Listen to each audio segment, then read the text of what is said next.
My father-in-law tried to ruin my wedding, but I had the last laugh. I always knew. Grant Lancaster, my future father-in-law, despised me. A man of wealth and rigid tradition, he never saw me as worthy of Charlotte, but I never imagined he would go so far as to sabotage my wedding until the moment he did. As I adjusted my cufflinks, the acrid scent of smoke filled the air. Turning, I saw my backup wedding suit in flames, and Grant standing beside it, lighter in hand. "You can't marry my daughter," he declared, smug and triumphant. But what he hadn't realized?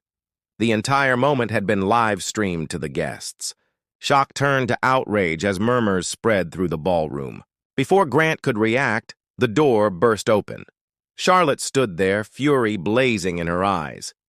"Dad, what the hell did you do?" she demanded. Grant tried to justify his actions, but the damage was done. Charlotte turned to me, her voice unwavering. "We're still getting married." Applause erupted. Doubt melted into determination. This wasn't just about love anymore. It was about defying a man who thought he could control us. The only problem? My suit was now a pile of ashes. Isaac, my best man, clapped his hands together. New mission: find a backup suit. Logan, my childhood best friend, was already on his phone. The designer's showroom is 20 minutes away. I can get them to send an emergency replacement. Meanwhile, Charlotte's mother, Sylvia, finally snapped. "I cannot believe you," she hissed at Grant, her voice razor-sharp. "Maybe I had doubts, but at least I had the decency to keep them to myself instead of setting a fire in the middle of the venue." Even Grant's friends distanced themselves, shifting awkwardly.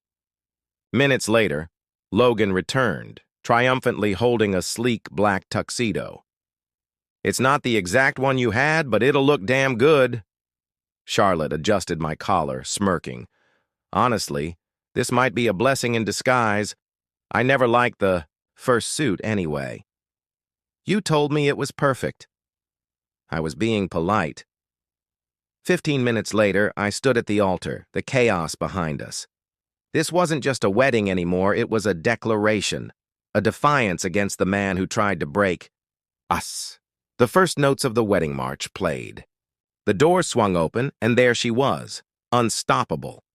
Charlotte walked toward me, unshaken, victorious. Her mother walked beside her. Grant wasn't even allowed in the room. When she reached me, I took her hands. "You look perfect," she smirked. "You clean up pretty well yourself." The pastor cleared his throat. "This isn't just a wedding, this is a victory." Charlotte squeezed my hands. It was time for the vows. I looked into her eyes and spoke from my heart.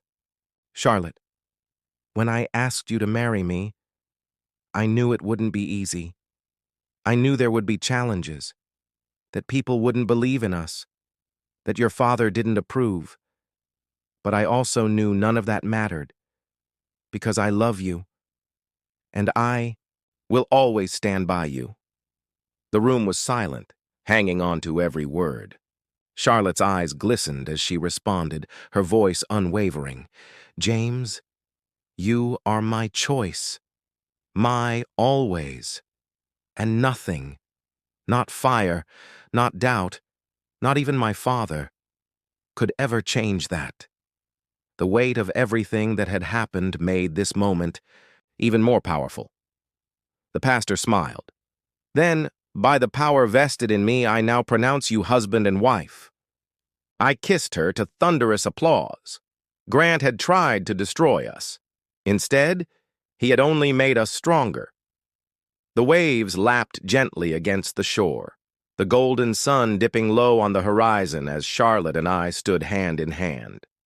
The past year had been a whirlwind, a mix of media frenzy, unexpected opportunities, and, most importantly, a life we built together free from the shadows of the past. Grant Lancaster had stayed true to his word. Slowly but surely, he worked to repair the damage he had caused.